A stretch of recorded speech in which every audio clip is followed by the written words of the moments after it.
Hi, everybody, and welcome to McGinn's Woodshop. Today, I'm going to have a little live demonstration of making some hand spinners. These little fidget spinners are quite a blast around with kids, apparently, in the high schools. Oops, I think we have like the live thing recording somewhere. So, joining me today is Chris Cute, and he'll be taking your questions and paying attention to the chat. So if you have any questions or anything, please feel free. I'm going to be going over some design aspects of how I built the actual spinners and how I designed them, and maybe you can make your own at home if you have this program, which is Aspire 8. And also at the same time, I'm going to show you a live demonstration of cutting it on a piece of layered HDPE I got from Inventables. They sell these layered plastics where you can cut through and pull out a color and have a color on the top. So they're pretty cool, and they make really nice spinners. So I thought I'd share that along as well. The reason why I'm making these is because I'm part of this association called the Toolmasters Association, founded by Izzy Swan, and you can find all the information on there down below. I have a link, izzyswan.com/toolmasters.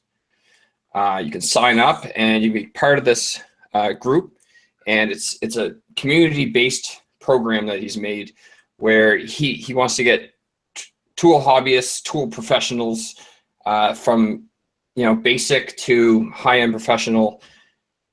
You can get people's perspective on the tools, and anyway, I'm not selling it real well, but you get quality discounts from different merchants that are different companies that are involved with it, like sawblade.com was quick to jump on. They see the potential to this, as well as you get different monthly deals. So you can get like specials discounts, and then you get specials every month, which is really cool. And if you're buying tools, it's definitely worth the small price it is for a membership monthly. Also, there's build-off contests every month, so you have chances to win things. You're also entered to win things continuously each month. So you're drawing for free tools.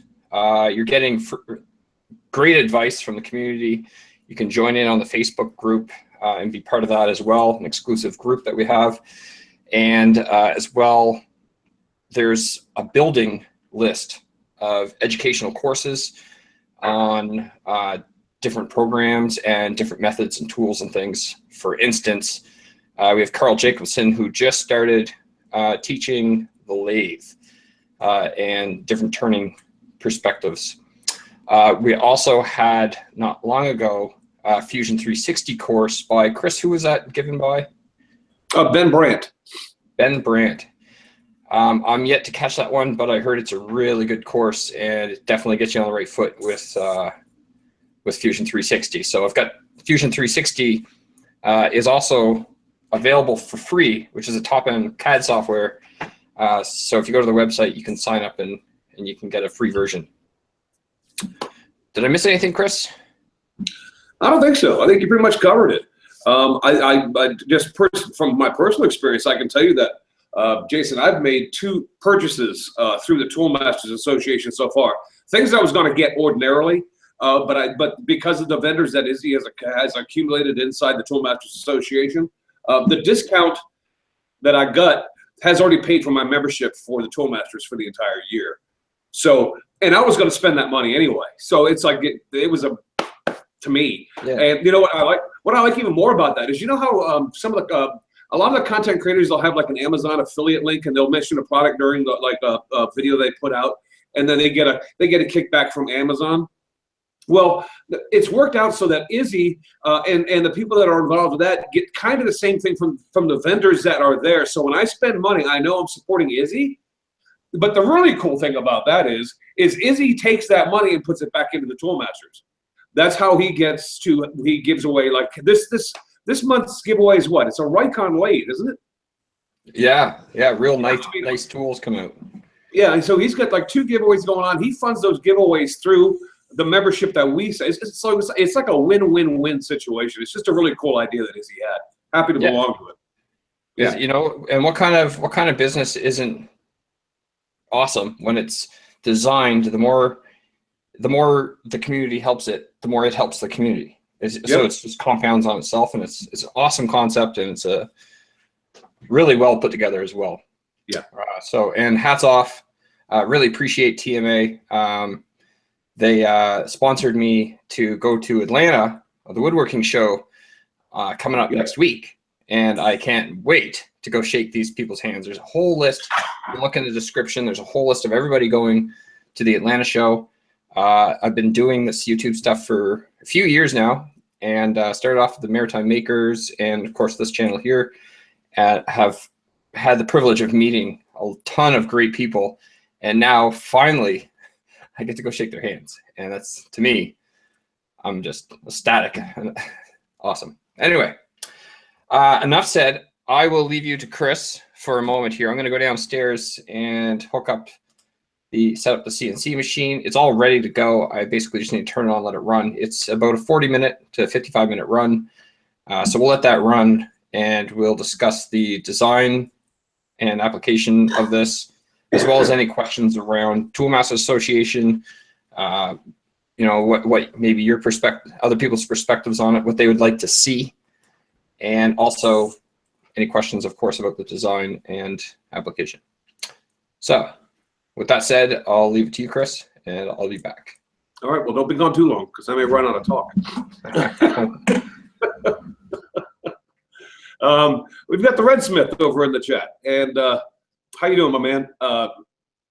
I can tell you that he was talking about that if he was living in the U.S., he would become a part of the Toolmasters Association, and I understand that, because I think the Toolmasters Association right now is pretty centrally geared to the continental United States, but I do know that Izzy's doing a lot of work behind the scenes to try and make it become more international. There are some vendors that he has on his site, and I don't know. I don't run the Toolmasters Association, so I'm not, an expert on this. But I know he's got a few vendors on there now that do ship internationally.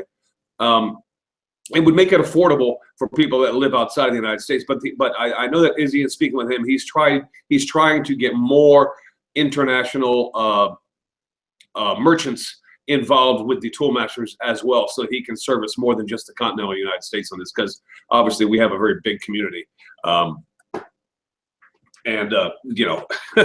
there's a lot more people out there making and doing things outside of the United States than people give credit for. Being a member of the Podcast Makers International, I can tell you right now, there's a lot of people outside the U.S. that are into working with their hands and enjoy what the videos they see on YouTube. So. I forgot to mention earlier, I'm from Canada, and Chris is from the U.S., and some people are concerned about, if I'm part of Toolmasters Association, can I get, can I still get tools sent to me? I live in X country. And there is a lot of included countries. For instance, sawblade.com will ship to Canada or U.S., and there's always those options. So if you're wondering about your country, and if you live in like a different country, feel free to check and see if your country's included it, or even ask Izzy himself. I'm sorry, Chris, I don't know if I cut you off. No, that's all right. I mean, yeah, absolutely. I mean, because Izzy's pretty responsive to people that want to message him, and I guess message him via either his IzzySwan.com, contact him there, or you could contact him via Facebook if you have a Facebook page or a profile there on Facebook. He's pretty quick to respond when he can. Now, obviously, Izzy's a pretty busy guy, so he doesn't get back to you immediately. But he will get back to you and let you know. Oh, the Red Smith wants to know about Atlanta. Wants to talk to us about Atlanta. All right. He says, what do you want to do? What do you want to see? Who do you want to meet there? All that kind of good fun stuff. So, Jason, I went last year to Atlanta, so it would probably be better to have a perspective coming from your end as far as that goes. What do you hope to have do besides hoist a few of these? Well, honestly, my whole focus has been trying to think of, okay, I know I'm going to want to talk to everybody forever. I'm going to want to just take everybody in. And I also realize it's going to be pretty impossible with just a weekend of time to do this. So I'm not, I don't know. That's all. That's my only thought because I want to meet everybody. Oh, I can't wait. The list is huge, and I got to say, there's no one on that list I don't want to meet. So I think this has actually grown to be like 80 people by now. Yeah, there's so many unique and just cool perspectives. There's a lot of fun and crazy people, and I don't know. I just think as a whole package is just going to be a treat. I got to say. And Gerald, just outside of because the main reason to go to these shows, I mean, at least the Atlanta show this year, is to just see everybody that's going to be there, because there's going to be some cool people that we all know, kind of sort of know via the internet, whether it's just because we watched their videos or maybe we've had a chance to get on a hangout like this with them once or twice before, but we've never actually met them in person. So that's going to be very cool. Outside of that, the woodworking shows themselves, I can tell you, because I just went to the one in Springfield a couple months ago. If you're looking to buy something and you're thinking about buying it, and if you're able to come to Atlanta this year, and I know, Gerald, this isn't you, but if there's anybody that's watching that does, don't buy your tools yet. If you can hold off, hold off. Go to the show, because you may find that tool you're looking for at a significantly discounted price, because that's what these shows are all about. So it's a great show to look around, see what's new, because there's a lot of new products that are being introduced at these shows that haven't hit the market yet, that you may be the first in on as far as knowing that it's going to be coming to market, and have an opportunity to actually purchase it there if you like what you see. It's just that kind of experience. It's just a good atmosphere. It's fun. I guess with that said, to add to that, one thing I was reading about is the different educational parts that they're going to have. So I'd like to catch a couple seminars. Laney Shaughnessy for one. Yeah, and most of them are free. They do have some paid classes that you can go to before the show opens to the general public that you can attend if you want to do that. But they do a lot of classes on the show floor while the show is going on, and that's included with your ticket price, which was, what was it, Jason? I think, what is it, like $12 for all 3 days? Yeah, $12. $12 if you order it. Yeah, it's $12. Yeah, so it's like $4 a day to get into the show. Yeah. So yeah, okay. I mean, I spend more on that. I spend more on that for a beer, so yeah, it's not a problem. I can handle that. But it's just cool to see all the different kind of because they have hand tools there. Yeah. They have vintage tools there. They have top of the line power tools there. They have, everything you could possibly think about for woodworking is represented at that show. So if you have an interest, a specific interest, trust me, it's going to be represented when you're there. You never know. You run into some really cool people who's invented some really wicked tools, specific tools like that miter set that you got. Yeah. Who makes that? Yeah, Jack. Jack. It's the miter set for segments, and I don't know that he's going to be there. He may be. You know what? I don't want to speak because Jack is part of the Toolmasters Association, the miter set. He's part of the Toolmasters Association, so if you were looking into getting that tool, you could do it, and you could get it at a discount. But Jack, I think, was at the Springfield show. I think he's going to be in Atlanta too. But it was a gentleman last year, and I remember this. It was funny because I was standing with David Waelder, and I was talking with David, and I went to go walk around the show floor, and I saw Jimmy, and Jimmy was watching this guy who had come up with a new dovetail jig that you could use with your router, and Jimmy's reaching for his wallet. And I go running back to David. I go, David, I said, Jimmy's getting ready to go buy a dovetail jig. David was like, hold on. And he ran down to talk to Jimmy to find out if it was worth it. Turns out they both bought it. So, and it was a tool that hadn't even hit the market yet. But it was like, cool. I mean, that's the kind of stuff that happens at these shows. It's just all kinds of new things that you can stop by, check out, and, decide for yourself whether you want to buy it or not. I mean, Jason, you're flying down. I'm flying down. So there's a limit to what we can actually bring back. I mean, we got to fly on an airplane. But hey, I'm going to bring minimal clothes. Kind of stuff. I'm bringing a minimal clothes and a suitcase. and lots of deodorant. I just sold 32 metal hanger hockey sticks, which gave me padding in my wallet for Atlanta. Let me see if I can sit down here. We'll check out the chat here real quick because I haven't looked. I've been slacking. We got Tim's out in the chat. Hey, Tim, how are you guys? And Tim Guba, Bob Lee. Yep. Bob Lee's out there. Hey, Bob. Hey, fellas.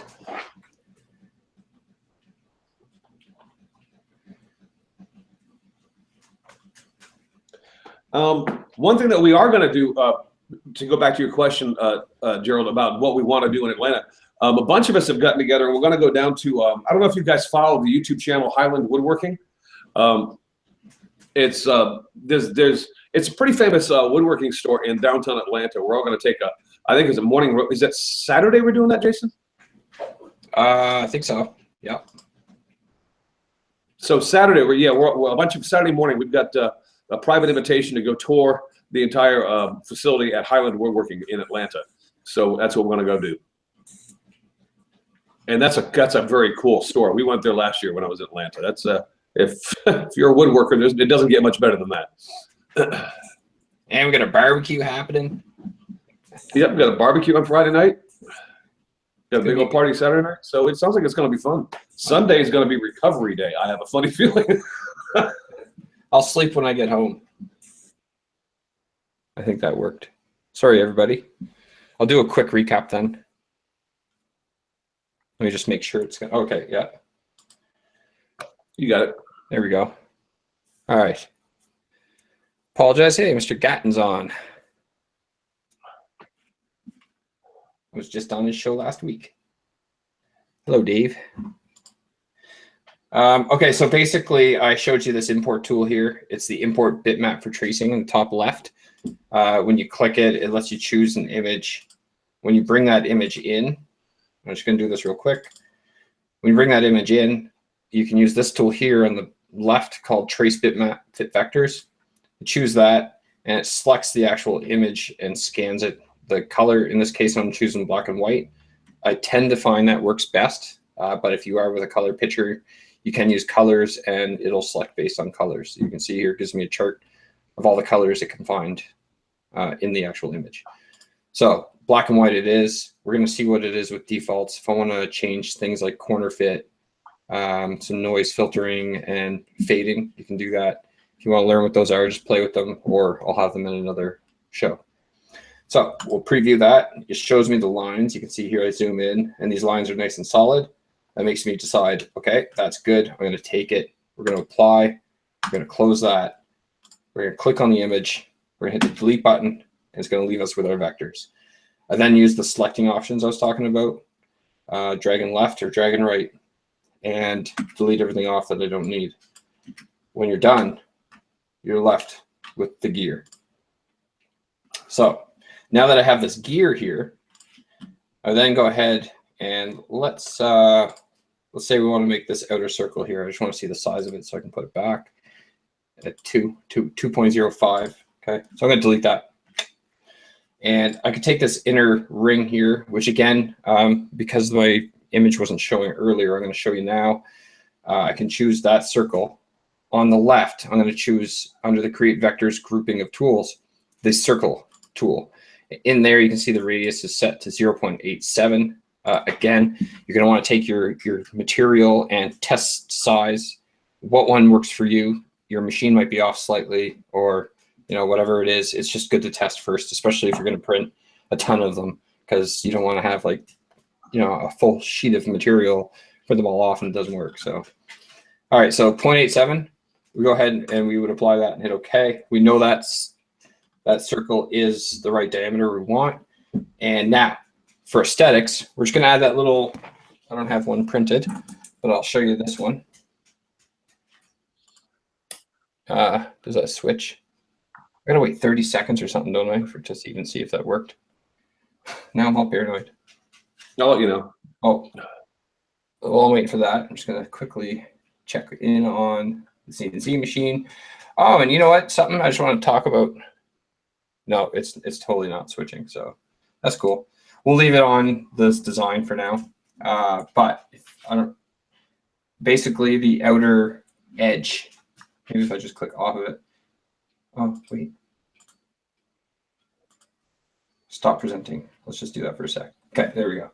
Okay, so here it is, a different one that I have printed. And you can see this little design line here. It's just for aesthetics. It just looks cool. So what I'm going to do is I'm going to go ahead and put one of those on this design here. Let's go ahead and switch back. Okay, so now I'm going to want to put that circle on this outer edge. What I'm going to do is, oops, on the wrong computer. I hit 3 computers on this one. All right, I'm going to expand this one. So there's a tool on the left called Offset and Layout section here in the tools. And this is the Offset Selected Vectors tool. We're going to choose it. You can choose whether you want to go outwards or inwards from the vector set that you have selected, in this case being this circle. We're going to go outwards because we want to go to the outer edge of it. And if you can remember, it was 0.05. My math is horrible, but right now we're at 0.87. It's around 0.9025. I don't know how we're going to get there. So let's just try a number. Let's just try a number. So in here, I'm going to go out. Let's go half an inch, which is an inch. Okay, you can see that it gets just out wide enough here, just to touch. We want it a little farther than that, though. So what I'm going to do is I'm going to hit Control Z, which is going to put it back, and then I'm going to go 0.65, and I'm going to offset that. Now you can see it's a little too wide. So, okay, no problem. Let's Control Z, undo that, and let's go for 0.55. Offset. There, it's just slightly out, not quite where I want it. So we're going to go Control Z, and let's try 0.57. Offset. Now it's got a nice distance, but it's not quite halfway in between. So let's, again, Control Z, 0.858. Offset it again, and now it's starting to look exactly where we want it. We can try 5.9 just to see if it looks any better. Actually, that looks a little, no, I'm going to go back with 5.8. So we'll undo and 5.8 offset. So now we've got our offset out there, and that's going to be the line that we draw as our little outside circle. Actually, what I could do is now I'll present you, I'm presenting the CNC machine actually running, and you can see the outside circle. That's the one we just put in here. I'll show you how to make those paths shortly. We'll go through making the actual paths, but for now, just so you can reference, that outer circle around all the lettering is what we're actually looking at now. So I'll move that back over to my other screen to present. There we go. I'm starting to get the hang of this. And we'll close off our offset vector tool, and we'll go in and be like, hey, how'd you make this text? That's really cool. All right, let's delete it off, and let's make some text. To make the text, we're going to need the draw text tool. Did I miss any questions or anything? No, I don't have any yet. I have one that doesn't have anything to do with what you're doing right now, but I'll say that till later. All right, so for text, you click the T tool, the little T icon, which is create text tool. And excuse me, I got that little plastic pieces in my throat. We're going to type in izzyswan.com, and we're going to hit apply. This is, you can choose your font here. It's already defaulted to the one I want, Arial Black. And you can make it bold if you want a little thicker, but for now we're going to leave it off. You can also set it so the text is a specific height with your text height box here. Again, we're just going to hit apply and see what we have. Now, because I already put this in and had it set, it's going to default to the proper size. If I wanted to change that again, I could come in here. I could go, 1 inch. So the letters are 1 inch high, and then they're applied appropriately to fit. But we don't want that. So let's undo that. Let's scroll back in here. Okay, cool. We got our text. Now what? We want to take that text and wrap it with this curvature that's in the actual gear. So how are we going to do that? No problem at all. We select this. We have this izzyswan.com selected here. So I'm going to go ahead and choose the circle as well by holding Shift and clicking on it. Now you can see both are selected. Okay, and then over on the left, there's this tool here called Wrap Text Along Curve. Let's click that. Sounds appropriate for our needs at the moment. Can you say, Chris? Oh, yeah, sure. All right. So with that selected, I can scale the text. I'm sorry? I said, no, I see what you're doing. Okay. I actually understand. That's kind of scary. Good. That's a good thing. So with this, we can scale text to fill curve. So I can scale it. If I set that at 100, that's going to go all the way around the curve and fit completely around, but I don't want that. I want it at about 62%. I want it to come down and hook like a rainbow. So we're going to set that. You can also set here where maintain text size. I could do that, but I don't know what size. I want it the biggest I can put it there because it's small as it is. So let's go ahead and apply that. And you can see now it's fit around this curve nicely. Now the thing that we'll notice here is it's a little bit squished, That's no problem. No problem. Let's just change our fill down a little bit, apply, make it a little bit smaller maybe. Oops, no. All right, let's add some text spacing. See what happens there. So text spacing, we're just adding a little bit. We just pulled it to the right a little, hit apply. Why is nothing happening? Oh, crap. No. Why is nothing happening? Oh, okay. There we go. Let's try it again. All right, so let's up our text spacing a little bit and apply. You can see the letters are still overlapping. That's not good. So let's bring down our fill curve. Oh, it's doing it live. That's why. I got it. Okay. So you don't need to keep hitting apply, apparently. All right. So let's add spacing. Is this going to work for us? And fill it more. No, fill it less. Okay.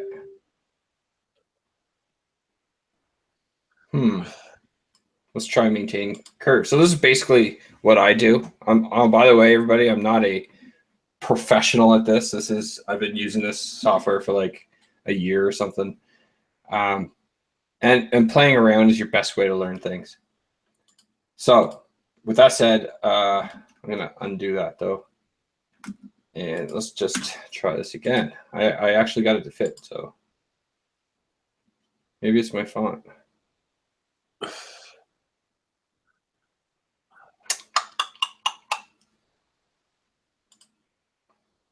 I don't know what's going on.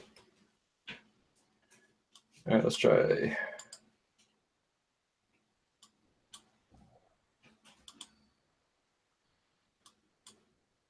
How come I made it fit before?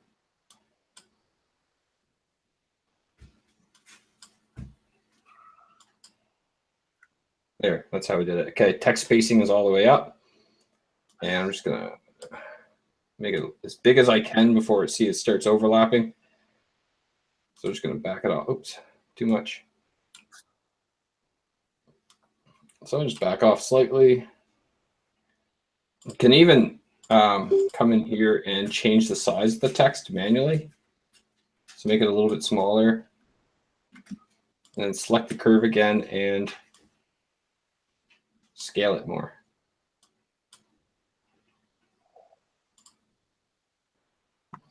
Actually worked.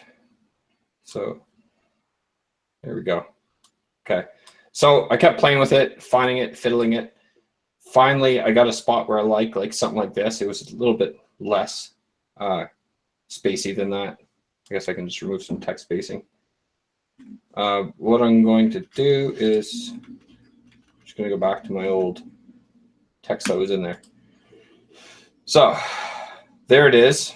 That's how you use the text on the curve, and keep fiddling with it until we find it. But that's what I do to get that. And also the same thing for TMA here, except the TMA part, the lettering was just a simple straight in text. I didn't have to curve that because I didn't want to. It's just part of the design. All right, so we got that and we got everything in here. Now we want to go ahead and let's take a peek over what the CNC machine's doing. Okay, it's still chooching along there. So what I'm going to do now is I'm going to show you how I set up all of my telling the machine what to do, my paths. So let's just delete all this stuff off. Save that. And now before I do my path, sorry, one thing I want to do. So this represents my sheet. It's 8 by 12. They come 8 by 12, or you can buy them other sizes. But mine, let's take a quick peek over here to the actual machine. You can see that, yeah, anyway, it's 8 by 12, and that's our sheet we're working with. Now I want to fill that up with as many of these spinners as possible, and waste the least amount of space that I can. How do we do that? Good question. Good question. Let me answer that. Let's switch back over here. Okay, so we'll switch to the computer, and again, oops, there we go. That's why things don't work sometimes. Do you place those manually to maximize the material, Jason, or is there a function? No, there's a spire that does that for you. Oh yeah, there's a function. I'm just about to jump into her. Okay. So here we're going to select the entire thing, and you can see all my vectors are selected now. They turn pink, and if I hit Control G or right click and choose Group Objects, I like to use shortcuts with my keyboard because, well, ask Jay Bates. So what we're going to do is we're going to group all that. Okay, Control G, and those are all now one unit to the software's perspective. And there's an option over here in our offset and layout section called Nest Selected Objects. And this beautiful little tool here, let me hit the F key to bring me a full screen view. What this tool will do is I'll go ahead and click it, and it gives me the options. I tell it the tool diameter that I'm going to use, the clearance between the different copies that I want, and a border gap. So, around the outer edge, how much tolerance can we have for that? Also, down below that, there's rotate parts to find best fit. So I can tell it and say, if they all fit this way, sure, but if you can turn it and make it fit better, go ahead and do that, no problem. And that's why I made this all one unit, because if I don't make this all one unit and select this and group this all as one, it scatters across because it doesn't see it as one unit. It sees it as multiple and tries to fit, let's say, the letters in their own spot and all that. So with that said, I can come down now. There's other options, get into them some other time. And number of copies down here. Well, the way I do this is I would say 9. I want to see if I can fit 9 on there. I estimate how many can I fit on the sheet. All right, I think I can fit 9 on there. So I'm going to pick 9 and I hit apply. You see a little number 9 show up right here. So I'm just going to hit apply. Oops, sorry. I'm going to hit preview, and it's going to multiply it across the screen automatically for me. Now the thing is you can see one here on the second sheet. If you can't see that one on the second sheet, you can just see this active sheet thing, and if you hit the drop down, well, you can see I now have options for 2. That means 9. There's 1 extra on this other sheet. 9 will not fit on one sheet. 8 will. All right, what do I do? Easy enough. Reset preview, change that to 8. Apply that, hit preview, and there you go. We'll hit F to fill the screen, and you can see now you can look at that and you can try and fit more on there, but you're not going to. I've manually tried to move and fit parts on the pieces where I'm like, oh no, if you move a few around you could, but no, based on the tolerances and everything else we set, you cannot do that. If you do, you're running into your own manual problems. The computer calculated it, and I don't think it would be wrong. So anyway, with that said, now we have 8 of these to make. Pretty cool, right? Yeah. Let's just see where the machine's at, and we'll start for the next section. Plus I need a drink of water. Okay, so that little bit that's running right now is a 0.03 or 0.08 inch, sorry, 0.03 inch bit, or a 0.8 millimeter bit. The thing is a hair thick. So that's why it's running. It's only running at 30 inches per minute right now. I run it slow so that I don't break that little fine bit that, Chris, you were on with me last night and see me break 2 out of just not paying attention. That's why I stopped. So if I'm not in the mood to pay attention, I got these little fine bits and I'm breaking things, and I'll do it later. Okay, so with that said, the reason I mentioned the actual milling bit that I'm using is that's the part we're going to get into next. How do you tell the machine where to cut and how to cut it? All right, so we're going to pop back into Aspire here. And in Aspire, we'll go ahead and hit OK to this. We like the number that we've got. I'm going to go ahead over on the right-hand side. You can see the toolbox table. If it's hidden, you might see it in this little tab up here in the top right. You just have to click it. If you want to stick, you just click that little pin and it'll pin it there, and it's done. It's stuck. So what's the first one we want to do? Order of operation is important, because if you think about, let me just stop presenting for a sec. A moment with McGinn. Okay. Order of operation is important. If you were to say simply cut all these out, the outer outline of it, and then try and do the detail, and then do the inner cut, well, you could cause problems because things could move and they're not as solid. So the fine things that we do, the fine details and the fine precision things that require sturdy, hold it there, not done with you yet, we want to do those first. So to do those first, we just put them in that order. Easy enough. We're going to start with the actual details, which will be the lettering and the outer ring we're going to use for our fine bit, and that's it. And you can see in the CNC example running right now, that's what we're running. So to do that, I'm going to select everything that's on here. You can see they're all grouped because they're all solid. I'm going to right click. I'm going to ungroup these objects back into their own original layers. And now everything's broken apart again. No problem. Easy peasy, right? With that, I'm going to go ahead and select individually, holding shift down, clicking the individual letterings. And there we go. I'm going to control G on that, which is going to group all those so that when I select one of them, they all select. Fancy dancy. We're going to use the pocket toolpath here because we want to hollow out everything that's inside those. And we're going to choose for our bit, well, first our cut depth at 0.08.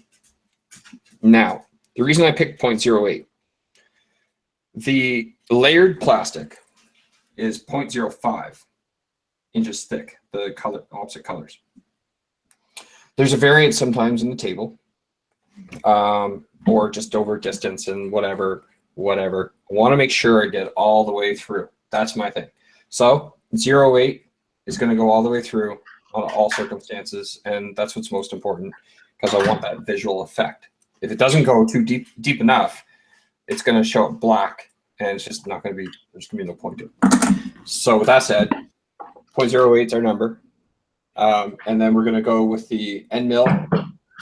We want to choose the 0.8 millimeter end mill, or in the case of the American side of things, 0.3 inches. So you can see everything's set here, and you can see my feed rate is set at 30 because I want to run it nice and slow. We're going to hit OK. And we're going to call this something, we'll just call it details underscore. I like to put the bit size in there, so 0.8 millimeter end mill. And we'll just a little description lettering. So we'll hit calculate. And there it is. It's going to show us real quick what it's going to look like. We're going to go back and we're going to finish off the rest of these. So next, for the detail, we'll stick with the same bit that we're going to be using. This is going to be a 2-bit process. One of those 2-bit deals. All right.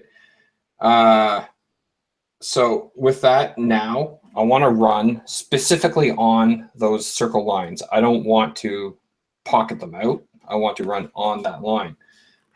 So what I'm going to do is first, just like I did last time, I'm going to select the individual holding shift. I'm going to select the individual circles.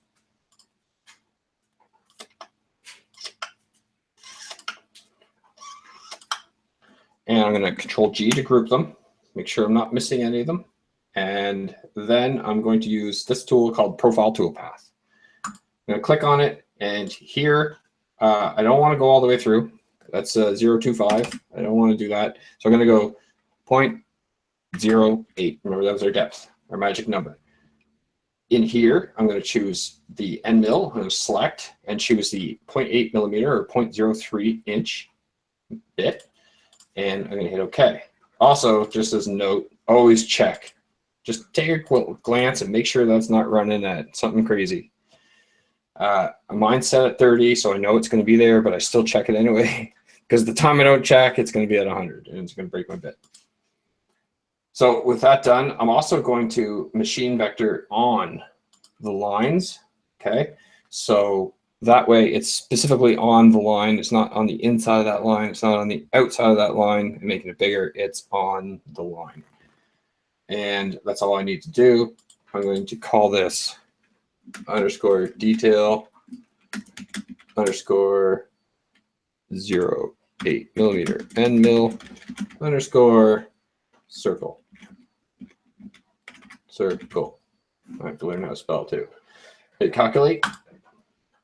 Okay. Oh, I guess I didn't put an underscore to start it, so we'll just get rid of that so it stays together.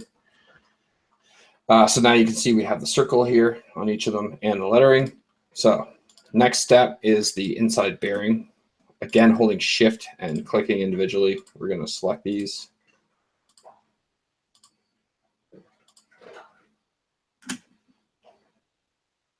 Good, Tim. I'm glad you're liking this. So we'll go ahead. I got them all selected. Again, I'm going to Control G to select them all. And I'm going to come over here in my toolpaths, and I'm going to select, what am I doing again? The inner, right. So we're going to do a profile cut. This time, we are going to go all the way through. Why? Because that bearing, obviously, in the center needs to go all the way through so it can cut through the material. So we're going to cut that at 0.25 inches deep. It's just 1/4 inch deep, and we're going to select our end mill here. For this case, though, we're going to go with the 0.625 or 1.6 millimeters. With that, I'm also checking my pass depth, which is at 0.5 inches per pass. And now our speed rate, because we're double the thickness, we're going to double the speed. I've been through testing, just learning what these bits can handle and the types of materials they're in. And if I use a new material, always use a slow approach and do some testing. Run it on the material and just try it. It'll save you a lot of hassle. I'm still trying to learn that to actually practice that. Anyway, feed rate's at 60. We're good there. We're going to hit apply and OK. And we can see that we have our inner bearings selected. Now, important here. We specified a size for a specific reason, and it has to be that size.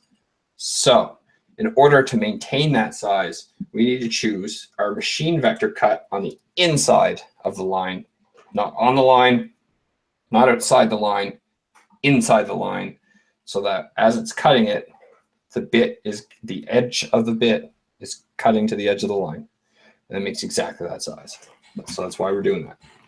So we're going to select that. We've got the inside selected, and let's go ahead and give this a name. Call it profile underscore. And in this case, 0.625. I know, actually I shouldn't do that, but I do. It's just a habit. 0.625 inch end mill, and underscore, we'll just say bearing, just to give ourselves a little description.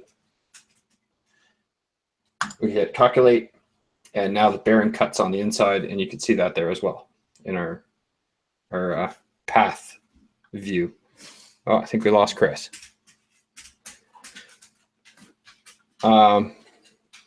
Okay, so let's move back, and we're going to grab now the outer edge. Now, since we have everything else selected, oh,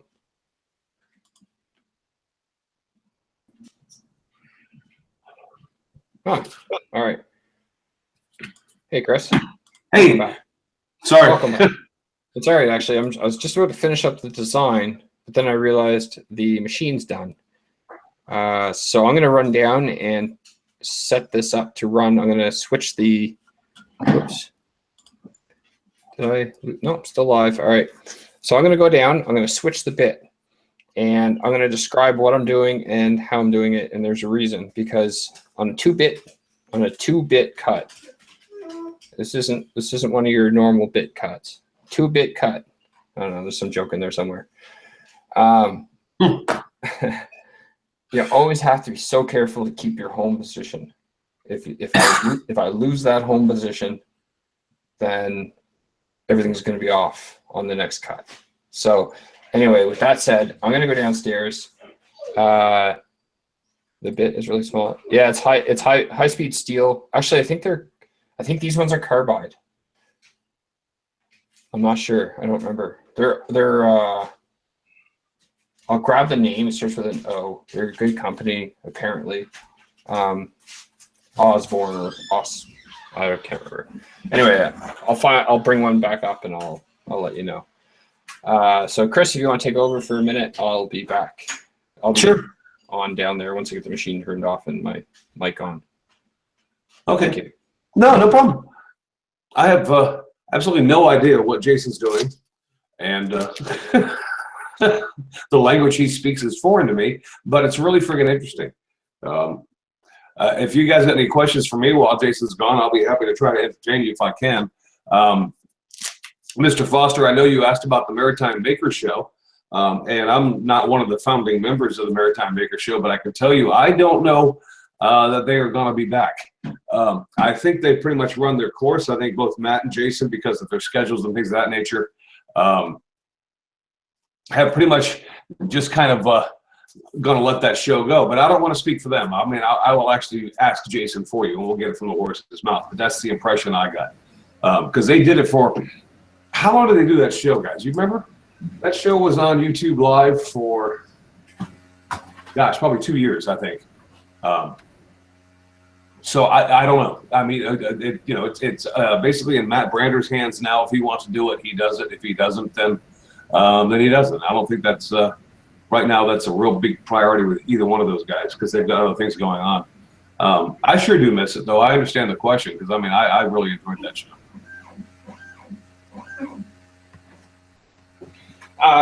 To answer that question, I was talking to Matt last night about it, and he sounds like he's game for it.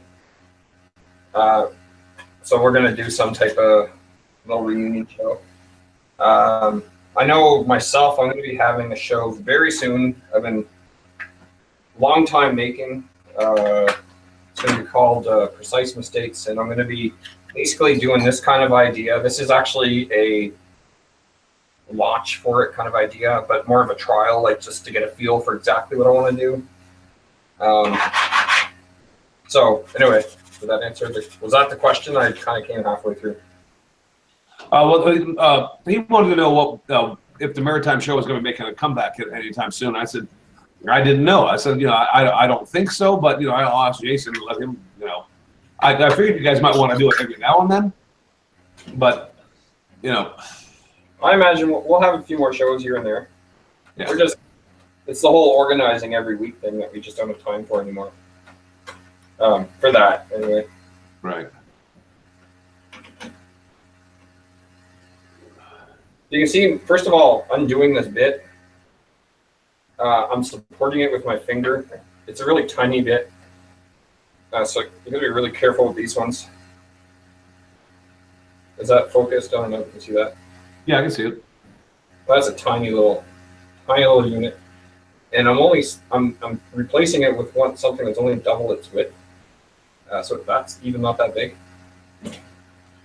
Wow, that's small. So now the key to this, this is when the actual controller is on, the motors, the stepper motors won't allow my router to move. And so I leave it on in between cuts because while I'm tightening and replacing the bit, I don't want this to move whatsoever. It has to keep the same home position or the entire cut's ruined. Well, I mean, unless I can guess perfectly where it's supposed to go, but that never happens. So we're just carefully torquing it. And there we go. So we'll go ahead and put that into place.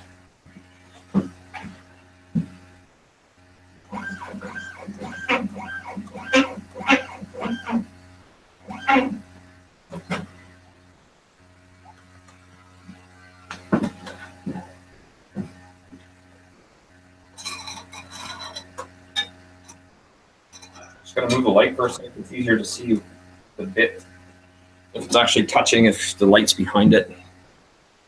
1, 2, 3, 4, 5, 6, 8.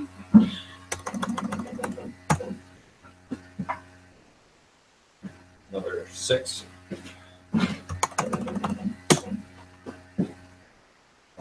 And we're getting there. 3 more, 4 more.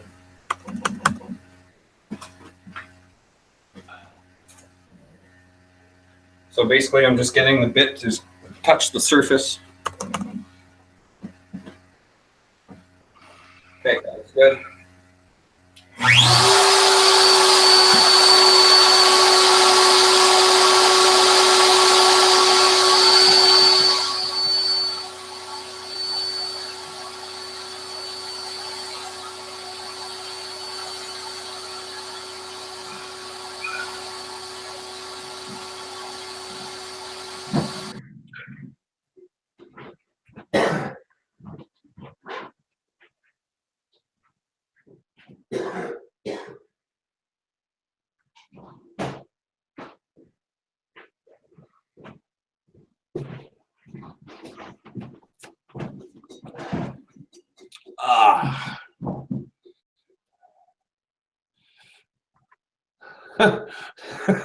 You gotta buy me a beer? Well, maybe I'll make it episode 30 then. No, I don't know.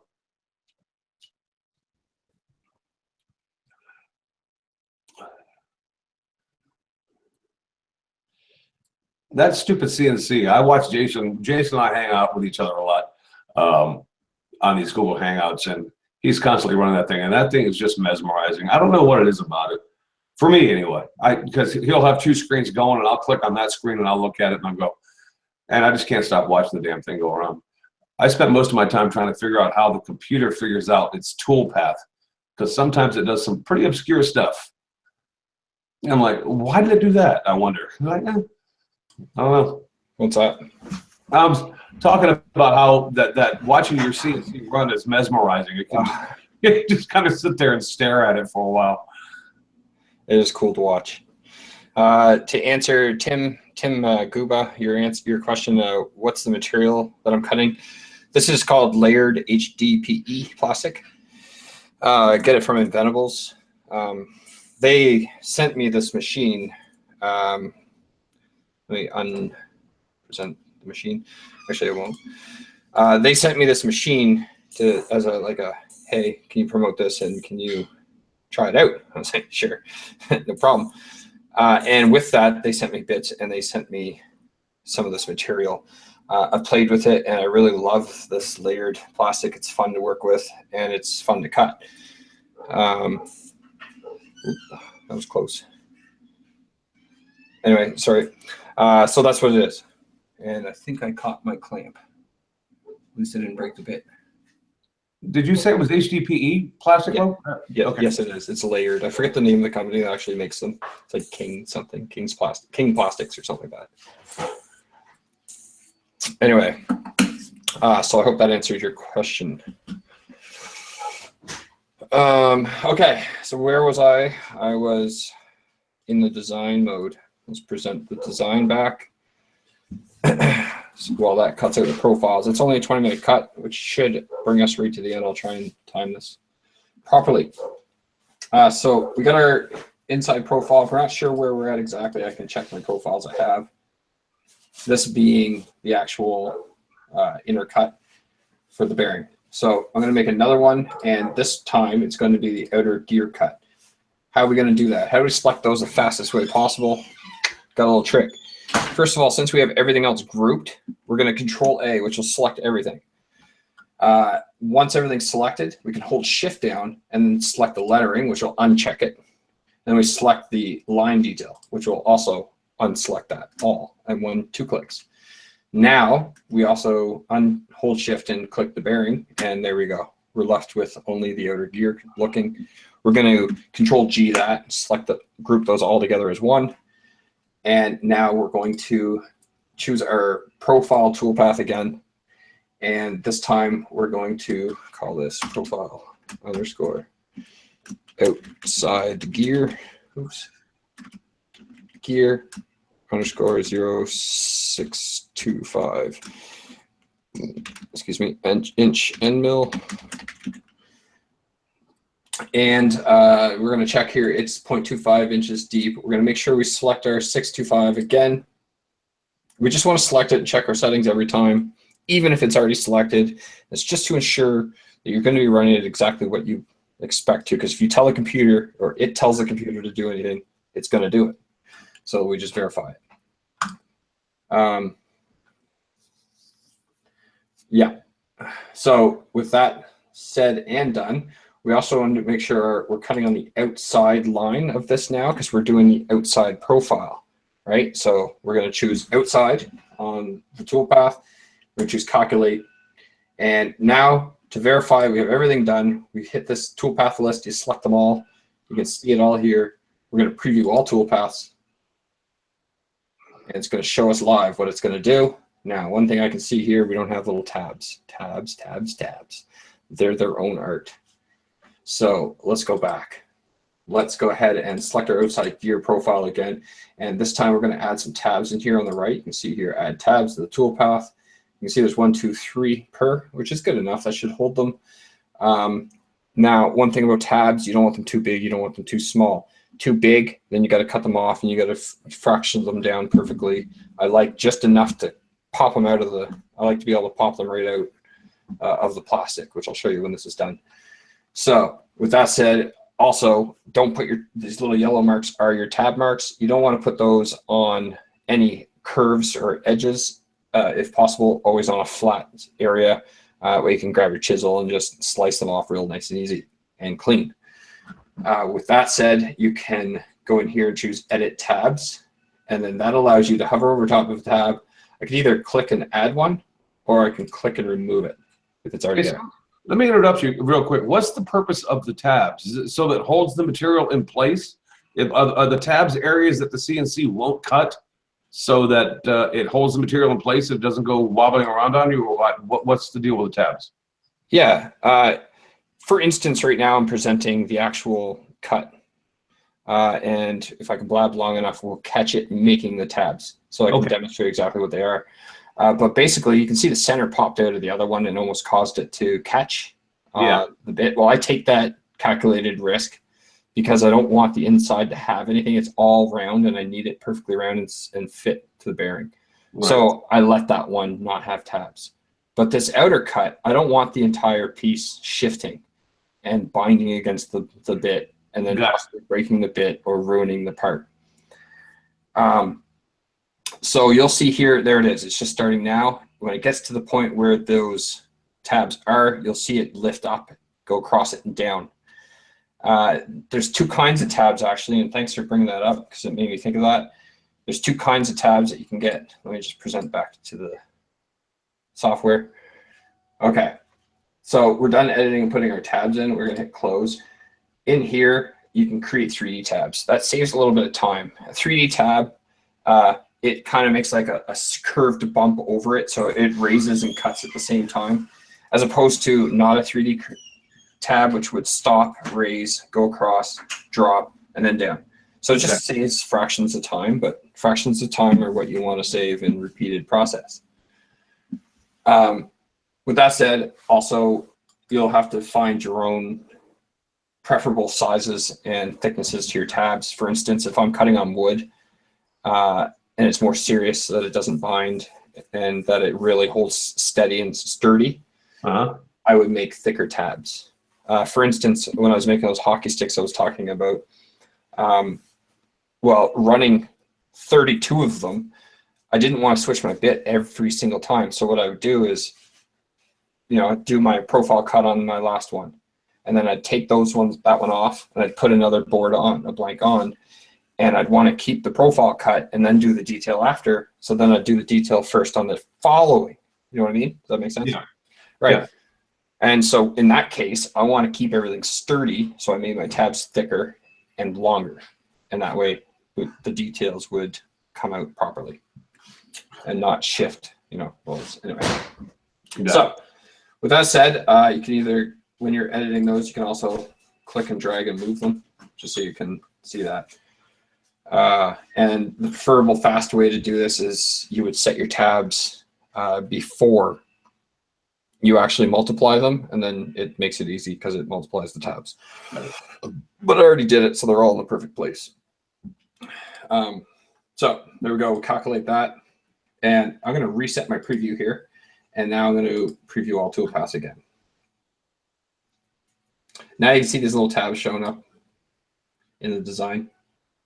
Yep. And those should hold it on good enough. So that there says, hey, we're ready to go. Boom. So,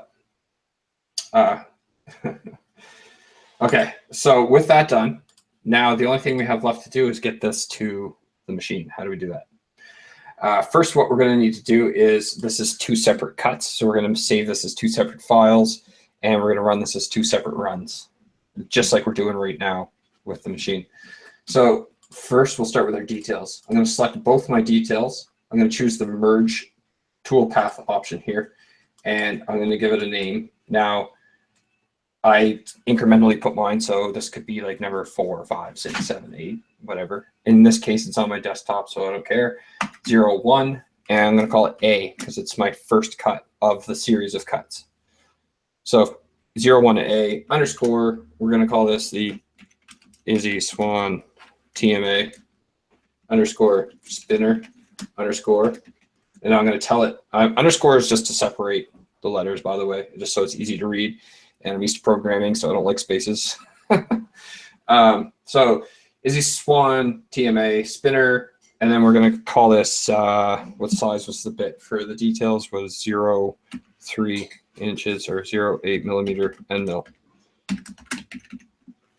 And I'm going to hit merge. There's that. Now I usually come in, I'll just rename, and I'll actually copy the entire thing, and I'll show you why in a sec. So now I'm going to go to my profile, and I select those 2. So those are my profile paths. And here, this order that they occur in right now, it's going to cut the bearing out first and then the gears, the actual gears. And I want the gear cut out, like the outside cutout, done completely last. The profile, when it cuts out the actual part, I want that to be the last process. So in that order, we're good to go. We're going to merge it. And I'm going to come in here, and I'm going to paste what I copied from that name down below. But now I can switch A to B, and then go over here and change 0.8 millimeter to 0.625 inch end mill. And look at that. Oops, oh crap. Did I forget the, no, I didn't. The machine's done. That's it. I was off by a bit. All right, end mill, and let me just make sure everything else is good there. Yes. Oh, and I'm going to call that profiles. Merge. And I forgot to put that in here, so I'm just going to rename the first one I did to details. And that's just so that I can reference it and I see details, profiles. I already know the size bit, and it just, again, it's countermeasures to try and stop causing errors, because any little error is going to show up. So with that done, I now select those 2 merge toolpaths that I have, and I'm going to click on this preview toolpaths button. I'm going to reset my preview so that nothing is there. You can see if I uncheck these, it's a blank slate. I'm going to check only the 2 that I have merged, and I'm going to preview visible toolpaths this time. And those are the ones I have selected. So now I can see with those merged toolpaths, I have the exact same results, and I'm good to go. So with that done, I'm now, why did I take the time to name those toolpaths so much?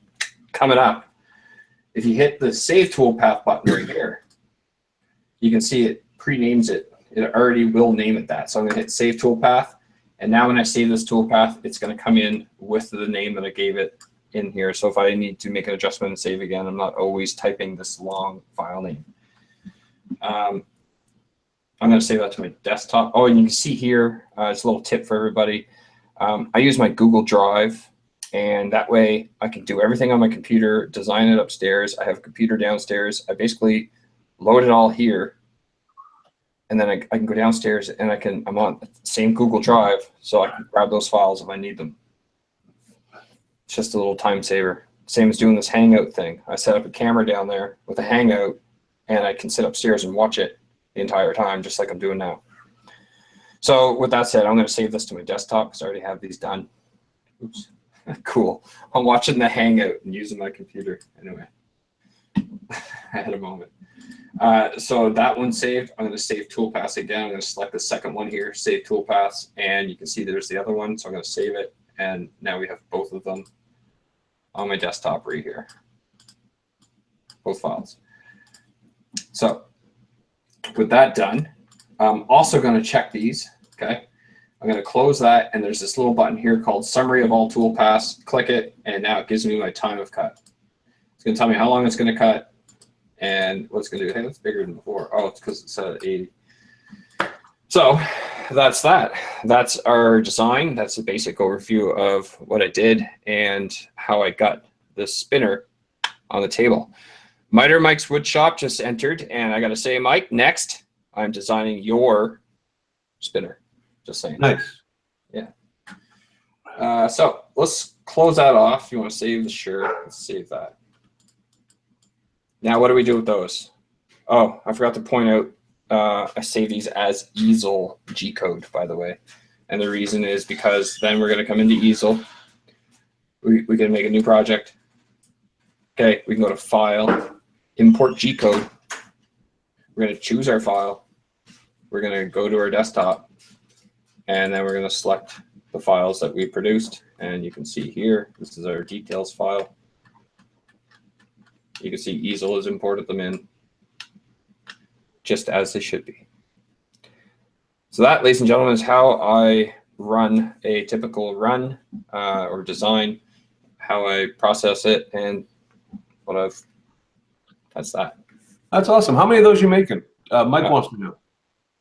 These here, that's 8 of those. And I have 8 others, and then I have, or 5 others. And then I have like a box full that I've made. Okay. I have Superman. Yay. Design. You know, you learn funny things about designs. This is my first design. Oops, I should stop presenting there.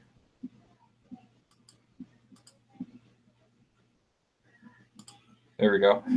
Okay, so I have, this is my first design I made, and it was just fiddling around. Turns out kids love this one because it's small.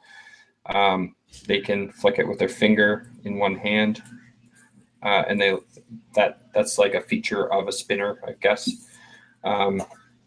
Though some people really love just, you know, like here's Superman 1, just looks kind of cool, and it still works and it's fun. So we also got Batman because Batman's cool, and I just wanted to play with some design concepts. I also took ninja stars, so I went on the internet and searched ninja stars and found sheets of ninja stars, and so I've got designs coming out, all sorts of ninja stars styles, and I'm aiming at also company logos and things that'll work and stuff like that. Because a local market, that's what I want to do, is sell these as fast as possible and to as many types and customized options. So that's that. What are you doing? Because Mike asked you to do something special for him. What was it? It was some kind of a cross, wasn't it? Yeah. Let me. Mike, what kind of cross was that? That is the. Oops. Oh, there we go. I tell you what. Let me just go turn my machine off because it's sitting there running. Okay. Let me present that to everybody. But I know you know all about it, so if you'd like to tell them, here I can. I'll share the image of it after. In fact, I could do another one. I've already spent enough time on this one. I think half the people are asleep. Maltese cross. A Maltese cross. Okay, cool. Okay, I'll be right back. I'm going to go turn my machine off and take that board and bring it up here. I'll be right back. Cool.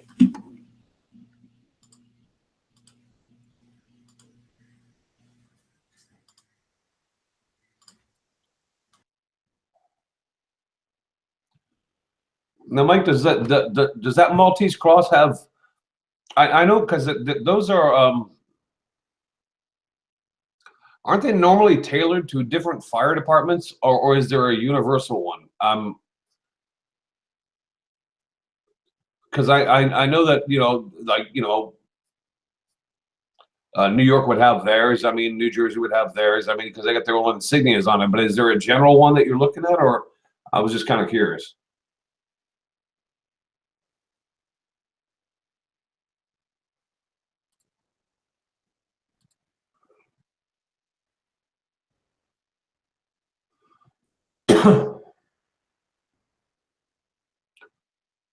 Huh.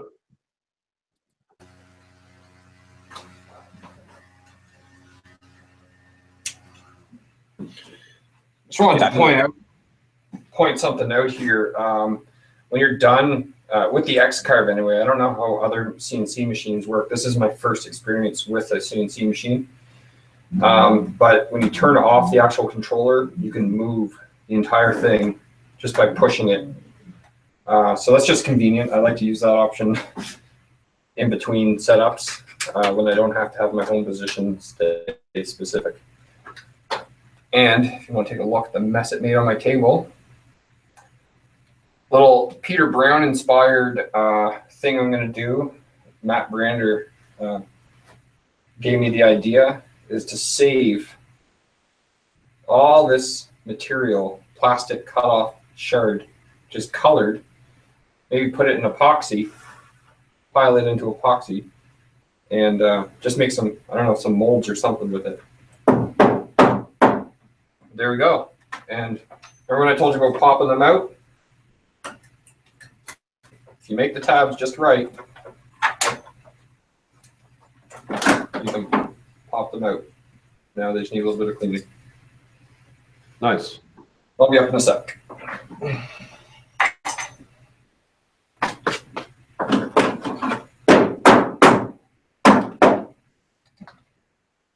Hey, Jason, Chad wants to know how big those are. Give me 1 sec. I'll be right up. Okay. In other words, hold your horses, Chad. He'll be right with us.